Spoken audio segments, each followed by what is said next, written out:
Hi guys, my name is Tina. I'm a first-time mom sharing my experiences, the challenges, the beautiful moments, and of course, everything in between motherhood has brought my way.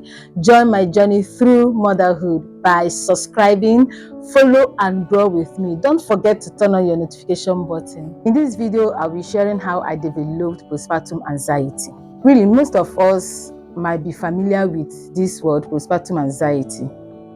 And there are a lot of things to develop during postpartum, like postpartum depression, postpartum psychosis, and the rest of them. But mine is postpartum anxiety. Actually, postpartum anxiety comes with overworrying. You are being overwhelmed of so many things, too much anxious of so many things. And that is what actually happened to me. I'll start by saying that when I gave birth, after childbearing, everything was perfect, was okay. And then after 1 month of the childbearing, towards the ending of the second month, I noticed that I became over anxious over little things, like checking up on my baby while sleeping. Is funny, but that's how it comes gradually. I think, going to check my baby, thinking that my baby have passed on, all those stuff. And a lot of people telling me one thing or the other, this really got to my head. And I became worried. I became anxious of a lot of things. I can't start explaining how I felt. In fact, fear gripped me. It was that bad.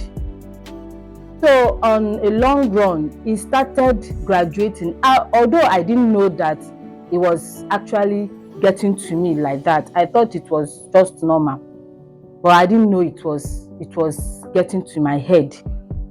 But then I noticed that I started having a sensational movement in my body. That one added to the issue. In case you don't know, after childbearing, your body system starts readjusting, starts normalizing to go back to the way it was before. A lot of changes will happen. A lot of transformations will happen. But if you don't know, you will misinterpret so many of it as if something is wrong with you. That was what actually happened to me when I noticed this sensational movement moving all over my body from my head to my toe, and it happens mostly when I lay down to sleep. I can't sleep at night. When everybody is asleep, I cannot sleep because I'll be feeling it so hard, like my stomach will be rumbling like something is inside it. But once I'm awake and doing other things, my daily going on about with my daily lives, I don't experience it. It only happens while sleeping. So at first, I thought it was something I could deal with, as a religious person I am. No, not that I'm a religious person. I'm a born again. I'm a child of God, actually. Yes. So I engaged in warfare, thinking that my village people have come after me. I didn't want to tell my husband at first. I thought I could handle it on my own. So I engaged in that warfare, but it didn't work anything out. You know why? One, I have fear. I have fear, and I couldn't deal with that fear.